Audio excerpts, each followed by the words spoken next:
हम्म, पार्थाय प्रतिबोधिताम से।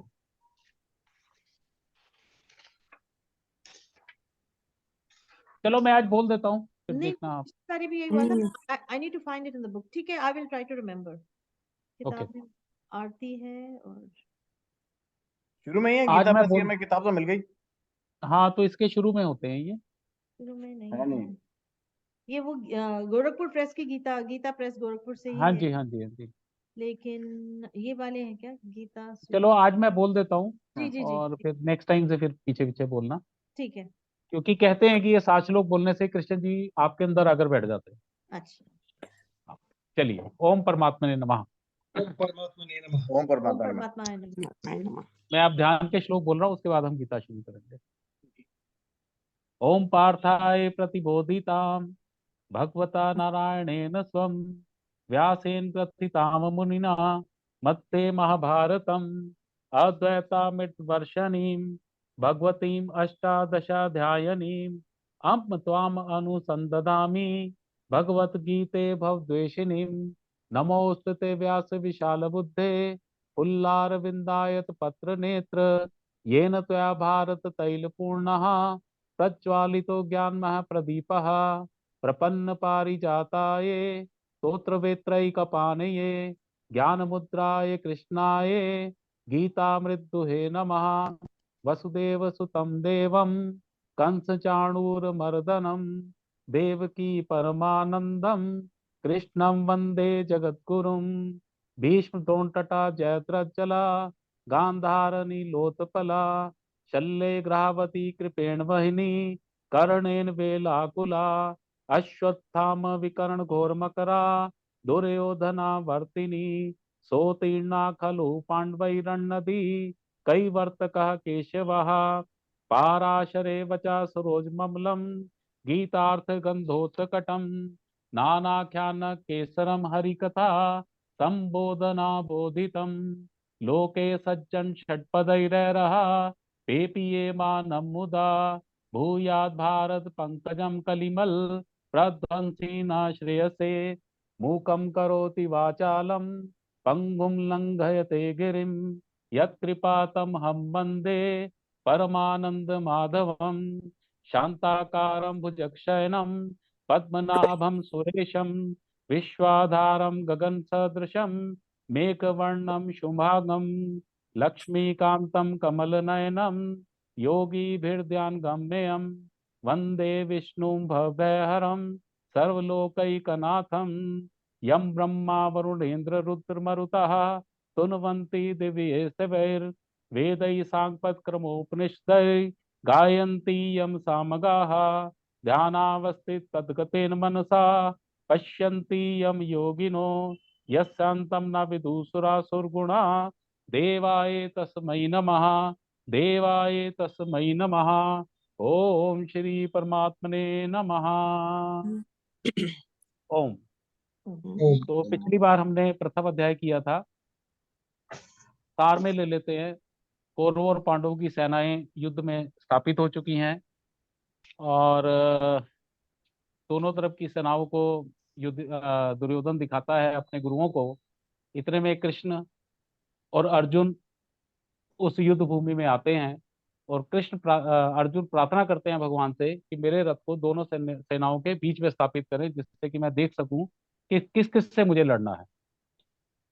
वो जब वहां देखता है, बीच में पहुंचता है, और वो देखता है भी ये तो मेरे गुरु हैं, मेरे रिश्तेदार हैं, मेरे संबंधी हैं, मेरे बंधु बांधव हैं, तो उसके मन में एक शोक होना आना शुरू हो जाता है। और फिर वो भगवान से ये कहता है कि भी मैं इनको कैसे मार सकता हूँ, मैं इनसे कैसे लड़ सकता हूँ, ये तो मेरे ही रिश्तेदार हैं। और अगर मैं इनको मार के अगर कोई भूमि का राज्य वाज्य करता हूँ, तो भाई जिनके लिए हमें ये राज्य चाहिए, अगर उन्हें ही मार दिया जाएगा तो उस राज्य का क्या लाभ। दूसरा तर्क वो ये देता है कि भाई इस तरह लड़ाई से हमारे कुल नष्ट हो जाएंगे, और कुल नष्ट होने से कुल धर्म का नाश हो जाएगा, कुल धर्म का नाश हो जाएगा तो अधर्म बढ़ जाएगा, अधर्म बढ़ जाएगा तो स्त्रियां दूषित हो जाएंगी, स्त्रियां दूषित हो जाएंगी तो वर्ण संकर फैल जाएगा। वर्ण शंकर मैंने आपको बताया ही था, जिन बच्चों के माँ बाप का नहीं पता होता तो वो वर्ण शंकर हो जाते हैं। और वर्ण शंकर के होने से हमारे जो पितर हैं, उनको भी हम वो क्रियाएं नहीं कर सकते, जो हम पिंड और ये जो जल की और पिंड दान की क्रियाएं करते हैं, वो नहीं होने से पितर भी परेशान हो जाते हैं, और जो लोग इस कार्य के लिए जिम्मेवार होते हैं उन्हें अनंत समय तक नरक में वास करना पड़ता है। तो भाई मैं ये पाप नहीं करना चाहता। इस तरह शोक मग्न होकर वो रथ के पिछले हिस्से में बैठ जाता है और वो कह रहा है जी मुझे नहीं पता अब क्या होना है। अब इसके बाद जिसे हम अर्जुन विषाद योग कहते हैं, इसके बाद अब ये हमारा दूसरा अध्याय शुरू होता है जिसे कि हम ज्ञान योग कहते हैं। इसमें पहले 10 श्लोक जो है, 10 से 11, इसमें अर्जुन फिर वही अपने विषाद का ही वर्णन करता है, और 11वें श्लोक से अर्जुन कृष्ण जो है अर्जुन को ज्ञान देने की प्रक्रिया शुरू करते हैं।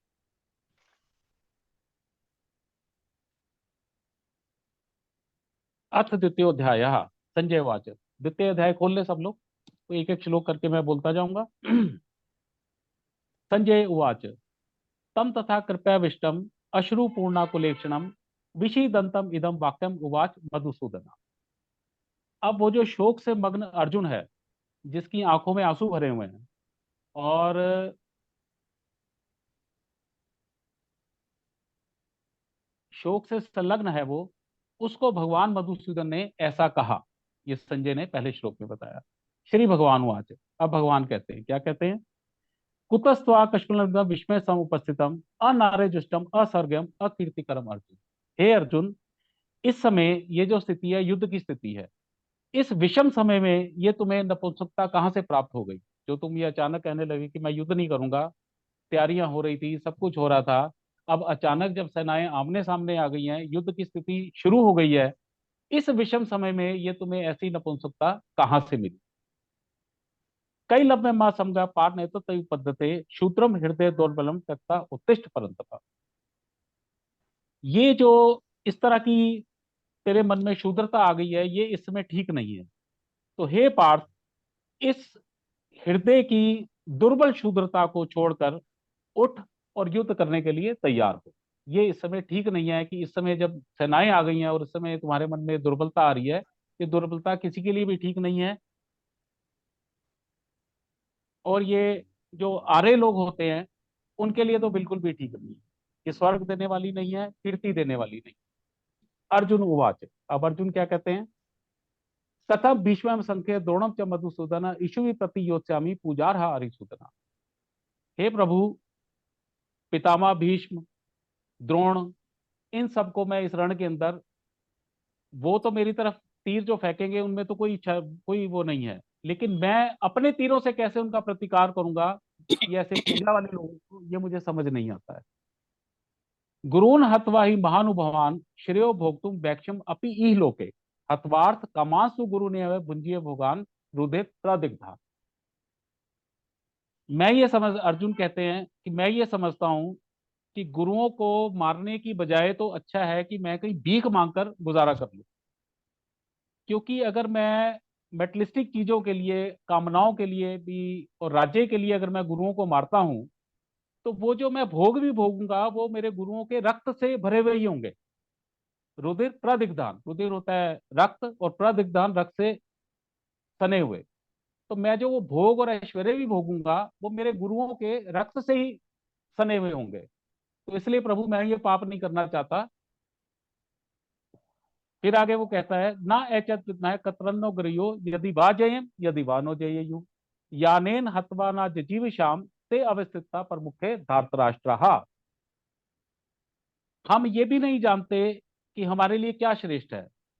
क्या बंधु बांधुओं से युद्ध लड़ना श्रेष्ठ है या ना लड़ना श्रेष्ठ है। और हम ये भी नहीं जानते कि हम जीतेंगे या हमें वो जीतेंगे। और जिनको मारकर हम जीना ही नहीं चाहते, वो सब धृतराष्ट्र के पुत्र हमारे सामने खड़े हैं। तो ये बड़ी अजीब सी स्थिति में अर्जुन पहुंच गया है।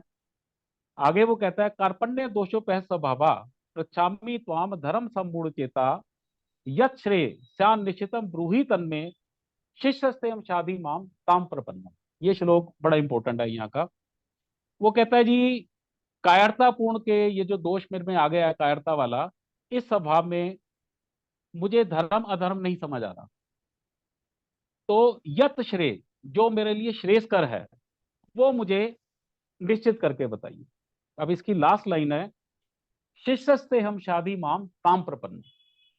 अभी तक अर्जुन जो है कृष्ण का सखा था, मित्र था, लेकिन अब यहाँ पे वो कहता है शिष्यस्ते हम, मैं आपका शिष्य बनता हूं, शादी माम, मेरे इस जो भी मेरे ये दोष आ रहे हैं मेरे अंदर, इसको आप दूर कीजिए, ताम प्रपन्नम, मैं आपकी शरण के अंदर आता हूं।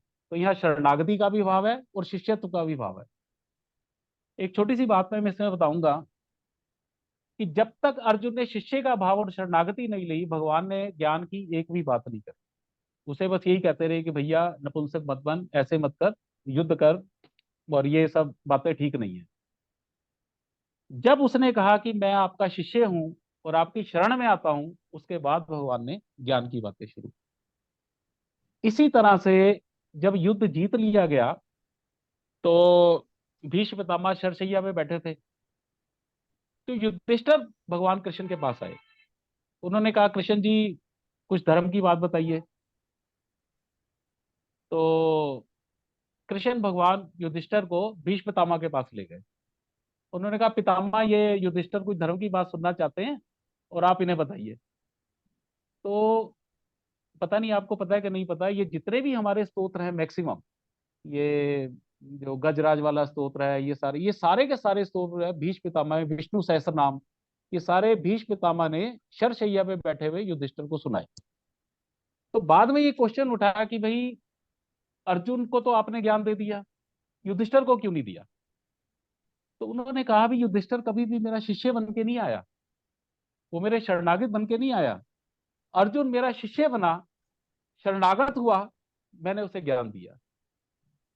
वो मुझे अपना मित्र ही समझता रहा, युधिष्ठिर सखा ही समझता रहा, दूर का भाई समझता रहा। तो ज्ञान जो तो गुरु और शिष्य में ही दिया जा सकता है, मित्र या उसमें नहीं दिया जा सकता। तो ये बहुत बड़ी बात है। तो गीता असल में शुरुआत जो हुई वो इससे हुई, शिष्यस्ते हम शादी माम ताम प्रपन्नम। प्रपन्नम मैंने शरणागति, मैं आपकी शरण में आता हूँ, मैं आपका शिष्य बनता हूँ, आपको गुरु धारण करता हूँ, मुझे इस शोक से बाहर निकालिए। उसके बाद कृष्ण भगवान ने इसमें गीता के अंदर वो किया। खैर, तुम ऐड करोगे एक दो चीज यहाँ पे इस श्लोक से? हाँ जी, मैं क्या, मैं एक दो चीज ऐड करूं इस श्लोक के लिए? हाँ हाँ हाँ बिल्कुल। तो एक तो जो बताया, मैसेज दिया कि शिष्य बनने के बाद ही ज्ञान उसको मिला, जब उसने जी शिष्य बन के मांगा। तो दो चीजें यहाँ पे। तो एक तो मन में जब अपने कायरता का भाव उसके है या कंफ्यूजन है बोलो, जी उस कंफ्यूजन में आपकी बुद्धि कभी सही काम नहीं करेगी, आपको किसी दूसरे से ज्ञान की आवश्यकता रहेगी। अपने बिल्कुल। जीवन में आपका कोई मित्र हो, कोई गुरु हो, जब भी आपके मन हम्म, में कंफ्यूजन हो, अपने आप डिसीजन ना लें, किसी दूसरे को इसको आप गुरु की या उस पोजीशन में मानते हैं जो आपको दे सकता है, सही गाइड कर सकता है, उसके पास जाएं। ये बड़ा मैसेज है इस मैसेज में यहाँ पे। मैसेज है। और फिर जब जाए मांगने के लिए, तो उस भाव से जाए कि मैं शिष्य के भाव से जाए मांगने। बिल्कुल। ज्ञान की क्या कि मतलब अपना ज्ञान ना दिखाएं, सब सुने उससे ये समाज में। चौथे अध्याय में फिर आएगा कि उस ज्ञान को कैसे प्राप्त किया जाए। चौथे अध्याय में अर्जुन फिर पूछता है भी इस ज्ञान को कैसे प्राप्त किया जाए। तो उसमें गुरु ने कहा तत्विधि प्रणिपातेन परिप्रश्नेन सेव्या, उस ज्ञान को गुरुओं के पास जाओ, दंडवत प्रणाम करो और सरलता से प्रश्न पूछो। हम गुरु के पास भी जाते हैं तो चालाकी से जाते हैं कि बिल्कुल ठीक। भाई ये एक चीज मुझे पता है, ये अगर गुरु को पता होगी तो ये गुरु है वरना नहीं है ना। उसको गुरुओं के पास जाके प्रणिपातेन दंडवत प्रणाम करके, परिप्रश्नेन सेव्या सरलता पूर्वक प्रश्न करके, तब उनसे गुरु से पूछा जाता करेक्ट। तो अब सवाल ये हुआ कि इसीलिए बोलते हैं गुरु धारने से पहले अपनी टेस्टिंग पहले पूरी कर लो। एक बार है। जब टेस्टिंग मान पहले लिया, पूरी फिर कर देती सरेंडर है। करके हाँ ठीक है। जाओ। चलिए, वैसे प्रश्न उत्तर ना हम बाद में ले लेंगे, तो फिर बीच नहीं में हो गया, फ्लो थोड़ा सा बढ़िया टूट हो गया जाता इसका मतलब जो है। नहीं, हम मैसेज था। लेंगे इसके बाद। So nice. ना ही प्रपश्यामि मम अपनुद्यात यत् शोकम उच्चोषणम इंद्रियाणाम अवाप्य भूमो अब सप्तम रिद्धम राज्यम सुरनानपविचाधिपत्यम। वो कह रहा है जी मुझे नहीं दिखता कि मेरे इस दुख को, जो मेरी इंद्रियों को सुखाए जा रहा है, इसको दूर करने का क्या उपाय है। और मुझे ये लगता है कि मुझे तीनों लोकों का राज्य भी मिल जाए तब भी ये मेरा जो शोक है ये दूर नहीं हो पाए। संजय उवाच एवं उक्त्वा ऋषिकेशम गुडाकेश परंतप न योत्सते गुंदम उक्त्वा तुष्टि बभूव। अब ये कहकर फिर से उसने कहा भैया मैं युद्ध नहीं करूंगा, और चुपचाप होकर बैठ गया। तम उवाच ऋषिकेश प्रसन्न भारत सैन्योर उभयोर मध्ये विषिदम इदम वचा। अब इस तरह से उसको शोकपूर्ण देखकर भगवान ने हंसते हुए उस दोनों सेनाओं के बीच में उस अर्जुन के प्रति ये वचन कहे। अब यहां से हमारी ये गीता शुरू होती है। थोड़ा सा मैं यहाँ से शुरू करने से पहले मैं थोड़ा सा ना ये चाहूंगा कि गीता एक्चुअली हमारे सनातन धर्म की पीएचडी है। जब तक आपने बीए नहीं करी, पीएचडी समझ ही नहीं आ सकती। तो थोड़ा सा आपको ये समझना पड़ेगा कि सबसे पहले हमारा शरीर क्या है। हमारा शरीर 25 तत्वों का बना हुआ है। 5 इसमें प्राण है, 5 इसमें महाभूत है, 5 इसमें इंद्रियां हैं, ज्ञानेंद्रियां, 5 कर्म इंद्रियां हैं, 20 तो ये हैं। और अंतःकरण के अंदर चार चार चीजें हैं, मन बुद्धि चित्त अहंकार। ये 24 की 24 चीजें जड़ हैं, जिसमें बुद्धि भी जड़ है, चित्त भी जड़ है, मन भी जड़ है, अहंकार भी जड़ है, और ये सब कर्मेंद्रियां ज्ञानेंद्रियां। मेरे ख्याल ज्ञानेंद्रियां कर्मेंद्रियां सबको पता ही होंगी। 5 हमारी ज्ञानेंद्रियां हैं, सेंसेस ऑर्गन। आंख, नाक, कान, त्वचा, रसना।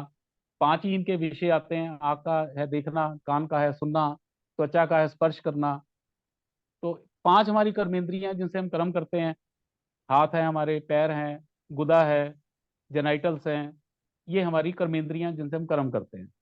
5 महाभूत है जिनसे शरीर बना हुआ है, अग्नि, जल, वायु, आकाश, पृथ्वी। और 4 हमारा अंतःकरण है। इसके अलावा एक चेतन तत्व है आत्मा। जब वो 25वां मिल जाता है तो जीव तैयार हो जाता है। जब 25वां मिल जाता है तो जीव तैयार हो जाता है। इसमें सबसे बड़ी बात है, बुद्धि हमारी जड़ है। हम जड़ बुद्धि से ईश्वर को समझने की कोशिश करते हैं। जड़ चीज कभी भी चेतन को नहीं जान सकती। भाई रिमोट कहे कि मैं टीवी को जान जाऊं, ऐसा कभी नहीं हो सकता। तो जब तक हम अपनी आत्म तत्व में नहीं पहुंचेंगे, हम ईश्वर को नहीं जान सकते। उससे पहले सिर्फ तर्क वितर्क ही कर सकते हैं, इसके अलावा कुछ नहीं कर सकते। गीता का जो ज्ञान है वो आत्मज्ञान से ही शुरू होता है। हम लोग शरीर को ही सब कुछ समझते हैं, जबकि गीता शुरुआत ही आत्मा से करती है। वो शरीर को तो बिल्कुल नकारा समझती है, गरीब ये चीज तो कोई है ही नहीं। इसलिए कहा जाता है कि गीता का ज्ञान जो है वो पीएचडी है। अगर आपका बेसिस नहीं है तो गीता का ज्ञान समझना बहुत मुश्किल है। तो बेसिस ये है कि सारी चीजें जड़ हैं, केवल आत्मा और आत्मा ही चेतन तत्व है। और वो आत्मा ईश्वर का अंश है। कभी रामचरितमानस हम पढ़ते हैं तो उसमें आता है ईश्वर अंश जीव अविनाशी, चेतन अमल सहज सुख राशि। जो आत्मा है वो ईश्वर का ही अंश है। और क्या है, वो चेतन है, वो बैटरी है, अमल है, उसके अंदर किसी तरह का कोई विकार नहीं है, सहज सुख राशि, आनंद पूर्वक है। तो आत्मा की अगर डेफिनेशन अगर समझनी हो तो उसे कहा जाता है सत्य चित्त आनंद। सत्य, सत्य। अच्छा, और दूसरा सनातन धर्म में, हमारे सनातन दर्शन में सत्य वो है जो परिवर्तित नहीं होता, जो कभी बदलता नहीं है। और सत्य केवल और केवल ईश्वर और आत्मा है, इसके अलावा कुछ नहीं है। बाकी सब असत्य है, क्योंकि बाकी सारी चीजें चेंजेबल है, परिवर्तनशील है। तो आत्मा का एक स्वरूप है सत्य, जो हमेशा रहता है। चैतन्य बैटरी स्वरूप है। जब भी किसी जीव के अंदर जाता है तो जीव में हलचल शुरू हो जाती है, जीव से बाहर आता है हलचल खत्म हो जाती है। आनंद, आनंद स्वरूप है। उसमें ना सुख है ना दुख है। जितने भी द्वंद्व होते हैं दो, जन्म मृत्यु जरा व्याधि, गर्मी सर्दी, ये द्वंद्वों से पार है। ये जितने भी लक्षण है ये शरीर के लक्षण है, जो कि जड़ प्रवृत्ति है। आत्मा का ये कोई लक्षण नहीं है। आत्मा के सिर्फ 3 ही लक्षण है, सत्य चित्त आनंद। That's all. तो अब यहां से शुरू करते हैं। श्री भगवान उवाच अशोच्यान अनवशोचस न प्रज्ञावादांश भास्ते गतासून अगतासून नानुशोचंती पंडिता। अब हंसते हुए भगवान से ये कहते हैं, भैया ये जितने भी शरीर हैं ये शोक करने योग्य नहीं होते। ये जितने भी शरीर हैं ये शोक करने योग्य नहीं होते। इन शरीरों, जो ना शोक करने वाले योग्य शरीर हैं, उनके लिए तुम शोक कर रहे हो और बातें पंडितों जैसी कर रहे हो। तो शास्त्रों में पंडित की डेफिनेशन है जिसकी बुद्धि में ये चीज भर गई है, या उसे भेद पता लग गया है क्या चीज आत्म तत्व है, क्या अनात्म तत्व है, क्या आत्मा का तत्व है, क्या अनात्मा का तत्व है। आत्मा वही सच्चिदानंद है, बाकी सब अनात्म तत्व है, बाकी सब प्रकृति है, माया है, सब अनात्म तत्व है। तो जिस आदमी को ये भेद पता लग गया है वो पंडित है। तो वो कह रहे हैं जी बातें तो तू पंडितों जैसी कर रहा है, लेकिन तू ये शरीरों के लिए शोक कर रहा है, ये क्या मजाक है। तो यहां से गीता हमारी शुरू होती है। 90% धर्मों को आत्मा अनात्मा का ही फर्क नहीं पता लगता, पुनर्जन्म में विश्वास नहीं करते ये मोमडन और ये क्रिश्चियन लोग, तो वो गीता को क्या समझेंगे।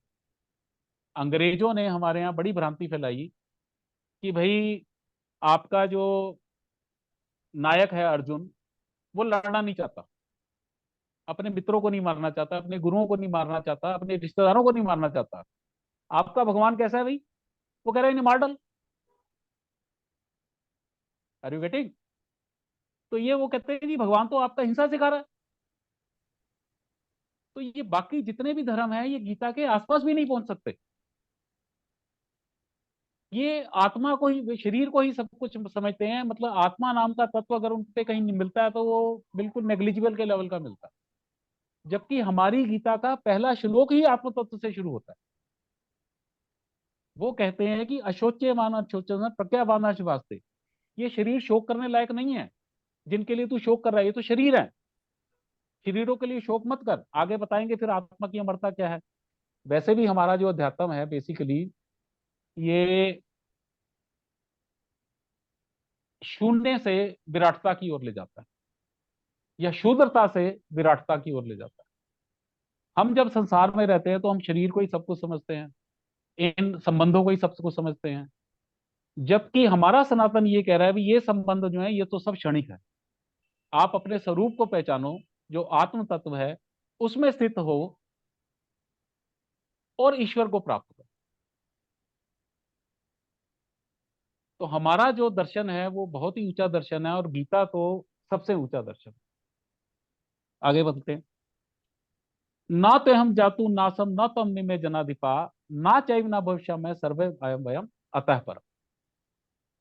भैया किसी भी काल में, जातु होता है काल में, किसी भी समय में ना तो ऐसा है कि तू नहीं था, भगवान अर्जुन से कह रहे हैं, ना ही ऐसा है कि मैं नहीं था। जितना पुराना मैं हूं उतना ही पुराना तू है। और ऐसा भी नहीं है कि जितने राजे महाराजे हैं ये किसी काल में नहीं थे, हर काल में ये भी थे। ना चैव ना भविष्यामा सर्वे वयम अतः परम। और ऐसा भी नहीं होगा कि भविष्य में तू नहीं होगा, मैं नहीं होगा, या ये नहीं होंगे। बहुत बड़ी बात है। ऐसा कोई काल नहीं था जब तू नहीं था अर्जुन, मैं नहीं था, ये सब लोग नहीं थे। और आगे भी ऐसा कोई काल नहीं आएगा जब तू नहीं होगा, मैं नहीं होगा और ये सब नहीं होगा। आगे चलते। कुकू तो देहिनो उसमें अस्मिन। जी। हाँ हाँ। अ, अगर जो है कि जो हम लोग मोक्ष बोलते हैं, अगर आत्मा हाँ। वापस परमात्मा में चली गई तो then how is that continuity maintained? Actually Atul वो ना कोई अरबों में एक आध आदमी जाता है, अदरवाइज लोग ऊपर के लोकों में जाते हैं, नीचे आते रहते हैं। ओके। अभी आएगा गीता में एक जगह, आप ब्रह्म भुवना लोका पुनरावर्तिनो अर्जुन। ब्रह्म लोक तक जाके भी लोग वापिस आ जाते हैं, ऊपर नीचे आते जाते रहते कर्मों के हिसाब से। कोई एक जो कि शायद ढूंढने से भी ना मिले, हम्म। केवल वही मोक्ष को प्राप्त होता है, वरना हम तो ऐसे ही चलते रहते ठीक। Most of the time. Okay. मोक्ष का जो सही मीनिंग है ना, वही जिसने सत्य को जान मोह का लिया। क्षय, मोह का क्षय, जिसने मोह अच्छा, त्याग और दिया। अभी हमारे रिसेंट टाइम फ्रेम में रमन महर्षि एक ऐसे हैं जिनको हम कह सकते जी। हैं कि वो प्राप्त हुए। मैं कह रहा हूँ, लेकिन वो बड़े, आप उंगलियों पे गिन सकते हैं ऐसे लोग। हाँ हाँ, बिल्कुल, मैं तो बता रहा हूँ सिर्फ कि भाई 84 लाख योनियां हैं, जलचर भी हैं, वनचर भी हैं, ये भी है। इंसान पत्थर से शुरू होता है, ये पत्थर मेजोरिटी से नहीं मिट्टी है। बनता है, मिट्टी से वो पौधों में आता है, पौधों से पक्षी बनता है, पक्षियों से जानवर बनता है, जानवरों से फिर इंसान बनता है। खैर, देहिनो अस्मिन यथा देहे को मारो योम निरातेता देहांतर प्राप्ति धीरज ततना मुह्यते। बड़ी सुंदर बात है ये। देहिनो, देहिनो मीन्स आत्मा, यथा देहे, इस देह के अंदर, आत्मा इस देह के अंदर रहती है। और देह का क्या चेंज आता है? पहले कुमार अवस्था आती है, फिर यौवन अवस्था आती है, फिर जर अवस्था आती है। जर मीन्स बुढ़ापा, वृद्ध अवस्था। तथा देहांतर प्राप्ति धीरज ततना मुह्यति। अब इसके बाद वो एक देह से जब बूढ़ी वृद्ध हो जाती है देह, तो जीव आत्मा उसमें से निकल के दूसरी देह में चली जाती है, अपनी वो देह बदल लेती है। तो इसलिए जो धीर पुरुष है, पंडित पुरुष है, इन चीजों के लिए शोक नहीं करते, क्योंकि आत्मा वही है, आप वही है। ये शरीर में रहने आई है। शरीर जो है पहले कुमार अवस्था है, फिर यौवन अवस्था है, फिर वृद्ध अवस्था है, उसके बाद दूसरा शरीर की अवस्था है। ये सिर्फ चेंज है, आप कहीं नहीं जाते, आप वैसे के वैसे। तो पंडित लोग कपड़ों के लिए शोक नहीं करते। अगर शोक करना है तो आत्मा के लिए शोक करना है, लेकिन आत्मा शोक के करने की चीज ही नहीं है, क्योंकि वो सच्चित आनंद है, वो हमेशा आनंद स्वरूप है। आगे कहते हैं प्रभु, मात्रा स्पर्शास्तु कौन्ते शीतों सुख दुखदा आगम अपायनो अनित्या तान तितिक्ष भारत। मात्रा स्पर्शस होते हैं इंद्रिया और इंद्रियों के विषय। जैसे 5 हमारी ज्ञानेंद्रियां हैं। नाक है, गंध लेती है। कान है, सुनते हैं। आंख है, देखती है। जीभ है, स्वाद लेती है। तो इंद्रियों और इंद्रियों के विषयों से जो चीज निकलती है वो या तो सुख देने वाली है या दुख देने वाली है। भाई आपने मीठी चीज खाई, बड़ा मजा आया। कड़वी चीज खाई, लगा कि ये क्या कर लिया। अपनी तारीफ सुनी कान से, बड़ा मजा आया। किसी ने गाली दी तो उसी समय दुख हो गया। तो इंद्रियों और इंद्रियों के विषय, जब इनका संयोग होता है तो उससे द्वंद्व पैदा होते हैं, सुख दुख पैदा होते हैं, जन्म मृत्यु पैदा होती है, ये सब चीजें पैदा होती है। और ये जो चीजें हैं ये सुख और दुख देने वाली हैं, और सुख और दुख ऐसे देती हैं जैसे गर्मी और सर्दी। अब गर्मी सर्दी का क्या उन्होंने बताया? आगम अपायनो, ये आने जाने वाली चीजें, अनित्या, हमेशा नहीं रहेंगी। सर्दी आएगी तो गर्मी भी आएगी, गर्मी आएगी तो सर्दी भी आएगी, सुख आएगा तो दुख भी आएगा। ऐसा नहीं हमेशा आप सुख में रहेंगे, दुख आएगा तो सुख भी आएगा। जैसे रात कितनी भी भयानक हो, दिन को नहीं रोक सकती, दिन ने होना ही होना है। सूर्य कितना भी चमक ले, रात होनी ही होनी। तो इंद्रियों और इंद्रियों के विषय से जो ये सब चीजें होती हैं, सुख दुख होते हैं, ये सब अनित्य हैं, हमेशा रहने वाले नहीं हैं। इसलिए तान तितिक्ष, इनको सहन करने की तरह में हिम्मत होनी चाहिए। फिर वो आगे कहते हैं, यम ही ना व्यथंती ये थे, जिस आदमी को सुख और दुख वो नहीं करते, तंग नहीं करते, या समान बुद्धि से उन्हें वो देखता है। सम दुख सुखम, सुख और दुख में समानता देखता है, वो धीर पुरुष है। सो अमृत कल्पते, वो ही केवल मोक्ष का अधिकारी हो सकता है। अगर हम जरा से दुख में भी विचलित हो जाते हैं तो हम मोक्ष के अधिकारी नहीं। अब सुख में भी हम बड़ा कूदने कादने लग जाते हैं, तब भी हम मोक्ष के अधिकारी नहीं। तो एक समभाव हम आपको अपनी बुद्धि में लाना चाहिए अगर हमने मोक्ष को या ईश्वर को प्राप्त करना है। आगे चलते हैं। ना अस्तो विद्यते भावो न अभावो विद्यते सता, ये बड़ा महत्वपूर्ण श्लोक है। और भ्योरपि दृष्टो तु अन्य अन्यो तत्वदर्शी, जो तत्ववेता है, जिन्होंने मोक्ष प्राप्त किया है या जिन्होंने ईश्वर को प्राप्त किया है, उन्होंने आत्मा, सत्य और असत्य दोनों भावों को देखा है। सत्य का कोई कमी नहीं है। आत्म तत्व हमेशा कल भी था, आज भी है, कल भी रहेगा, ये सत्य तत्व है। और असत्य तत्व है ये जो हमारा माया है, शरीर है, ये सब चीजें परिवर्तनशील चीजें, ये सब असत्य कही गई। इनका कोई भाव नहीं है, ये आज है कल नहीं रहेंगी। जितनी भी परिवर्तनशील चीजें हैं, अनात्म चीजें हैं, ये आज हैं कल नहीं रहेंगी, इनका कोई अस्तित्व नहीं है, परमानेंट अस्तित्व नहीं है। लेकिन जो सत्य आत्मा है, सत्य परमात्मा है, ये हमेशा कल भी था, आज भी है, कल भी रहेगा। और जो मोक्ष को प्राप्त होते हैं वो ये इन चीजों में फर्क भी देख लेते हैं और इन चीजों को जान भी लेते हैं। वो आत्मा को भी जान लेते हैं, परमात्मा को भी जान लेते हैं।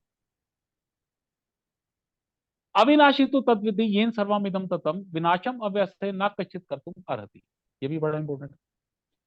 वो कह रहे हैं भाई ये जो आत्म तद है ये अविनाशी है, इसका विनाश करने में कोई भी सक्षम नहीं है। विनाशम अव्यस्ते, इस आत्म तत्व का विनाश करने में कोई भी व्यक्ति सक्षम नहीं है। इसलिए आगे वो कहते हैं अंतमंत इमे देहा नित्य सुखता शरीर अनाशिनो अप्रमेय से तस्मात युद्ध भारत। ये जितने भी शरीर हैं ये आदि अंत वाले हैं, पैदा होंगे मरेंगे। नित्य सुखता शरीरना, लेकिन इनमें जो आत्म तत्व है वो हमेशा नित्य रहेगा, उसका कभी कुछ नहीं होना, वो जैसा था वैसा है, आगे वैसा ही रहेगा। अनाशिनो अप्रमेय से तस्मात युद्ध भारत, इसका नाश नहीं हो सकता, इसको नापा नहीं जा सकता। ये सब चीजें जान के हे भारत तू शोक मत कर, हे अर्जुन तू शोक मत कर और युद्ध के लिए तैयार हो। आगे कहते हैं यह एनम वेति हंतारम यश्च अनम मनते हतम उभौ तो ना विजानितो ना अयम हंति ना हन्नते। कुछ लोग ये सोचते हैं कि मैंने मार दिया इसे, और कोई कहता है जी मैं मर गया। तो भगवान कहते हैं ये दोनों नहीं जानते, ना कोई किसी को मार सकता है और ना कोई मर सकता है, तो दोनों ही मूर्ख है। मारने वाला भी मूर्ख है क्योंकि वो सोच रहा है जी मैंने इसे मार दिया, तो उसने शरीर को मारा, आत्मा नहीं मरी। और मरने वाला समझता मैं मर गया। भैया तू कहीं नहीं गया, शरीर छूटा, आगे तेरे को अब दूसरा शरीर मिल जाएगा। तो ये दोनों नहीं जानते कि आत्मा ना मरती है ना मारी जाती है। तो बहुत होना ना अयम हंति ना हन्नते, ना मरती है ना मारी जाती है। अगला भी बड़ा अच्छा श्लोक है ना जायते म्रियते व कदाचित ना भूतवा भविता व न भूया अजो नित्या शाश्वतम पुराणो ना हन्नते हन्य माने शरीर। ये आत्मा ना तो कभी पैदा होती है, ना मरती है, ना होकर होती है, और ना कभी दोबारा होती है। अजो, अजन्मी है, ये नित्य, हमेशा सर्वदा रहने वाली है, शाश्वत सनातन है, पुराणों, इतनी पुरानी है जितना पुराना भगवान। ना हन्नते हन्य माने शरीरे, शरीर मरने के बाद भी ये नहीं मारी जा सकती।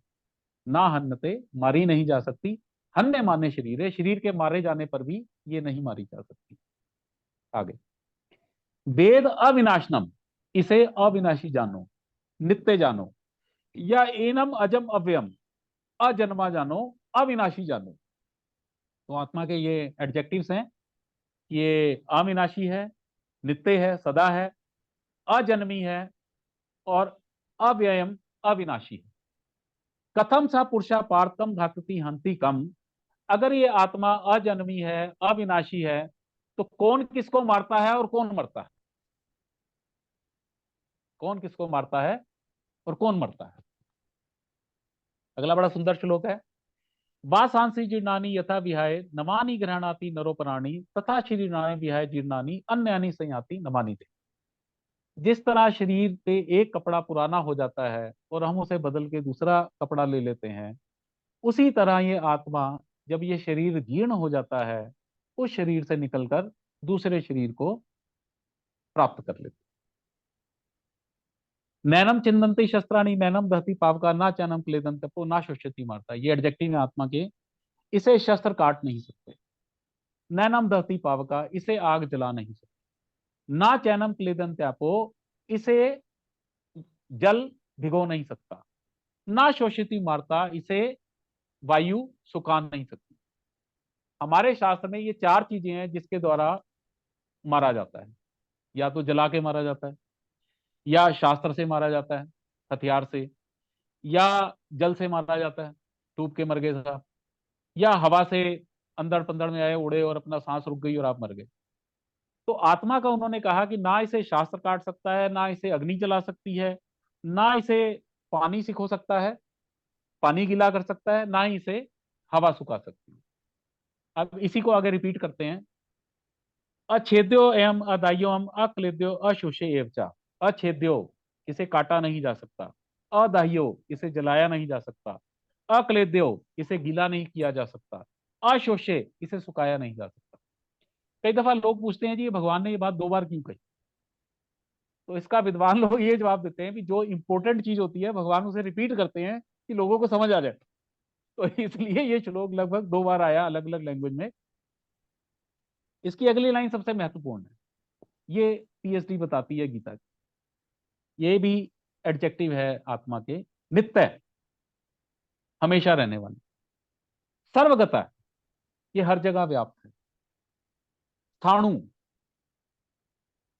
स्थाणु होती है कि स्थिर रहती है, हिलती पिलती नहीं है। अचल, एक जगह खड़ी है, चलती नहीं। सनातन, शाश्वत। अब मुझे भी ये, जब मैंने गीता पढ़नी शुरू की, मुझे 5-7 साल बाद इसका मीनिंग समझ आया कि सर्वगता। मेरे मन में ये क्वेश्चन भी, आत्मा सब जगह है, भाई इसका कैसे इसको समझ आए। भाई हम तो ये मान के चलते हैं ना कि भाभी की आत्मा अलग, अतुल की आत्मा अलग, भारद्वाज की आत्मा अलग, लेकिन वो ऐसे ऐसे घूम रही है इधर उधर। लेकिन वो कह रहे हैं जी आत्मा तो सब जगह व्याप्त है, तो इसको कैसे समझा जाए। तो इसे हमारा वांगमय दर्शन जो है वो ऐसे बताता है कि एक्चुअली तो आत्मा आकाशवत है। वैसे तो आकाश से भी इसका कंपैरिजन करना ठीक नहीं, क्योंकि जब सृष्टि का प्रलय होता है तो आकाश भी खत्म हो जाता है, स्पेस भी खत्म हो जाता है। तो आत्मा जो है it is like space, and space is available everywhere. अब होता क्या है कि एक हमने मान लीजिए घड़ा लिया, घड़े को हमने भर दिया, ढक्कन लगा दिया, घड़ा खाली है। तो हम इसे क्या कहेंगे, घड़े के अंदर का आकाश और बाहर का आकाश अलग अलग हो गए, नहीं हो गए। भाई देखने की दृष्टि से आकाश तो कहीं नहीं गया, घड़े के अंदर आकाश है, घड़े को हमने बंद कर दिया, अब घड़े को उठा के हम इधर उधर घूमते फिर रहे हैं। तो हम ये कहते हैं जी घड़े का आकाश और बाहर का आकाश। जिस दिन घड़ा फूटेगा आकाश तो ना कहीं गया था ना कहीं आया था। तो आत्मा का स्वरूप जो है वो आकाशवत, ओमनी प्रेजेंट एवरीवेयर। और हमारे ये 5 शरीर होते हैं कायदे से, जो आत्मा के ऊपर कवर किए होते हैं। सबसे ऊपर वाला है स्थूल शरीर, इसे हम कहते हैं अन्नमय कोश, जो खाने से बनता है। माता के अंदर भी जब माता खाना बनती है, खाना खाती है, तो उस अन्न से जीव का शरीर बनता है। तो इसे सबसे पहला जो है ये अन्नमय कोश है। जब हमारी मृत्यु को प्राप्त होते हैं तो सिर्फ ये शरीर खत्म होता है, इसके अंदर 4 कोश और हैं, 4 शरीर और हैं। फिर उसके बाद दूसरा होता है प्राणमय कोश, जो प्राण शरीर बना होता है। फिर इसके अंदर होता है ज्ञानमय कोश, जहां ज्ञान ही ज्ञान भरा हुआ है। फिर होता है विज्ञानमय कोश, जिसमें सारा विज्ञान है कि वे संसार कैसा है, ये कैसा है, वो कैसा है, सब चीज हो जाती है। फिर उसके बाद है एक आनंदमय कोश, ये 5वां शरीर है। जब तक ये 5 शरीर नहीं छूटेंगे तब तक मोक्ष प्राप्त नहीं होगा। तो मृत्यु जो है ये सिर्फ एक शरीर का छूटना है, 4 शरीर फिर भी बने रहते हैं। उन 4 शरीरों के अंदर आत्मा घड़े के आकाश की तरह रहती है, और वो इधर उधर घूमती रहती है, यहां से वहां से यहाँ से वहां। मैं इसमें थोड़ा सा बताऊंगा। हमारे गुरु थे शिवानंद बाबा, तो हम उनका ऋषिकेश में शिविर करते थे। तो एक बार उन्होंने हम सबसे पूछा जी आपको सबसे ज्यादा डर किससे लगता है। तो सभी ने कहा जी मृत्यु से डर लगता है। तो उन्होंने कहा चलो तुम्हारी मृत्यु प्राप्त। तो हम सबकी आंखें बंद कराई उन्होंने, और हम सबको शरीर से बाहर निकाल दिया। मतलब हम समझ पा रहे थे कि हम शरीर से बाहर हैं, वही बुद्धि थी, वही मन था, वही सब कुछ था। तो उन्होंने आंखें खोलने को मना किया था, लेकिन पता नहीं मेरे मन में क्या है, मैंने कहा जी मैं आंखें खोलूं। तो आंखें खोली तो मैंने देखा कि मैं ऊपर से अपने आप को नीचे देखा। तो असली आंखें, असली नाक, असली कान सूक्ष्म शरीर में होता है, ये तो सिर्फ ऊपर के वो हैं, डब्बे हैं। तो फिर बाबा ने खैर वो अंदर किया सबको। तो उन्होंने कहा जी ये मृत्यु है, सिर्फ शरीर छूटेगा, जैसे आप हो वैसे ही रहोगे, वैसी ही बुद्धि रहेगी, वैसा ही मन रहेगा, वैसा ही सब कुछ रहेगा। जब आप दूसरे शरीर में जाएंगे तो उसी मन चित्त बुद्धि अहंकार को लेकर आप उस शरीर में जाएंगे।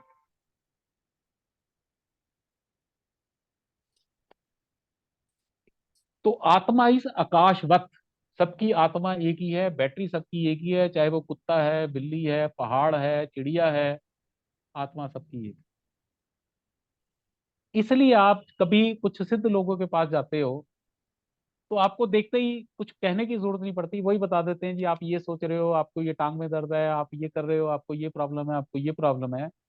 क्योंकि वो आपकी आत्मा से अटैच हो जाता है। उनकी कॉन्शियस इतनी हाई होती है कि वो शरीर से अलग अपने आप को देखते हैं। अष्टावक्र गीता का एक शब्द है पश्ये इदम अन्य शरीरवत। इस शरीर को ऐसा देखो जैसे ये दूसरे का शरीर। बड़ी ऊंची बात है।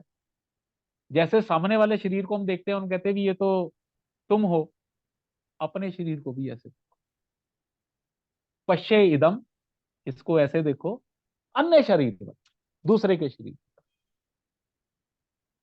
देखो छोटी सी बात है, ब्रह्म वाक्य तो दो तीन ही है। ब्रह्म ज्ञान, सर्वम खलु इदम ब्रह्म, ये जो भी कुछ संसार है ये सब ब्रह्म। अहम ब्रह्मास्मि, मैं ही ब्रह्म हूं। और खलु सर्वम खलु अहम ब्रह्मास्मि तत्त्वमसि, वो तुम ही हो, जो ईश्वर है वो तुम ही हो। लेकिन इस चीज को अपने एक्सपीरियंस में लाने के लिए जन्मों जन्म लग जाता। ज्ञान तो इतना ही है, एक ही लाइन, अहम ब्रह्मास्मि, मैं ही ब्रह्म हूं। लेकिन ये कैसे मैं ब्रह्म हूं, इसका एक्सपीरियंस करने में पता नहीं कितने जन्म लगेंगे, ये भगवान ही जानता है। हर जन्म में हम कुछ कुछ आगे बढ़ते हैं, कॉन्शियस हमारी ऊपर बढ़ती है। किसी जन्म में हम सिद्ध हो जाते हैं, तो आत्म तत्व को इतना पहचान लेते हैं कि आपके मन की बात जान लेते हैं, तो वो भी एक लेवल है। तो धीरे धीरे हर जन्म में लेवल ऊपर बढ़ता चला जाता है। आगे तो इसमें उन्होंने कहा सर्वगता। सर्वगता का मतलब ये सब जगह व्याप्त है, ऐसा नहीं है कि मेरे सिर्फ शरीर में है, ये आत्मा ही सब जगह है, सीधी सी बात। 10:30 बज गए, चलो। स्थाणु, ये हिलती पिलती नहीं है, एक ही जगह रहती है। अचल, कहीं जाती भी नहीं। सनातन, सनातन। अतुल आगे करना है, हो गया टाइम। अतुल हाँ हाँ सॉरी, मैं म्यूट पे था। नहीं a lot okay, so we can pick up next week. Next week. हाँ next week, yeah. मेरे ख्याल हो गया टाइम। ठीक चलो, है। तो मैं अब फाइनल के श्लोक बोल देता हूँ और हाँ। भगवान को धन्यवाद कर देते हैं।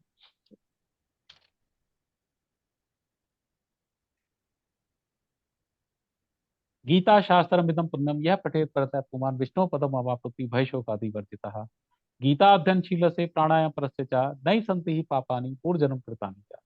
मल निर्मोचनम पुंसाम जल स्नानम पिंडने सद्गत गीतांबसी स्नानम संसार वल्लाश।